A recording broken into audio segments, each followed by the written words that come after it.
High, তোমাদের সাথে আমি শেয়ার করেছিলাম এই জবা গাছটি, কিন্তু হাত থেকে পড়ে গিয়ে পুরো একদম ছিঁড়ে বন্ধুরা শিকড়গুলো পুরো ছিঁড়ে নষ্ট হয়ে গেছে। আমি আবার বসিয়েছি, জানি না হবে কি না।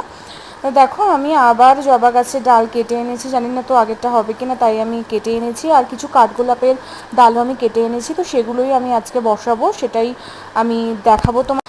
তো দেখো এখানে আমি অ্যালোভেরা জেল নিয়েছি অ্যাজ আ রুটিন হরমোন ব্যবহার করার জন্য, কারণ আমার কাছে রুটিন হরমোন পাউডার নেই, তো আমি সেটাই নিয়েছি। তো তোমরা কী করবে, প্রথমে 40 ডিগ্রি অ্যাঙ্গেল করে কেটে নেবে ডালগুলো, ডালের নিচ দিকগুলো, ওপর দিকগুলো না, নিচ দিকগুলো 45 ডিগ্রি অ্যাঙ্গেল করে কেটে নেবে, মানে স্ল্যান্টিং করে কেটে নেবে এরকম। তারপরে ওই জায়গাটায় তোমরা কী করবে, জেল লাগাবে, অ্যালোভেরা জেলটা খুব ভালো করে একদম খুব ভালো করে লাগিয়ে নেবে। লাগানোর পর এবার তোমরা যে কোনো একটা জায়গায় জলে এইটা করবে। দেখো আমিও জলে একটা কাপের মধ্যে রেখে দিয়েছি। তো 7 থেকে 8-10 দিন পর তোমরা দেখবে ভালো পাতা বেরিয়ে গেছে। তো আজ এই অবধি থাক, বাই বাই বন্ধুরা।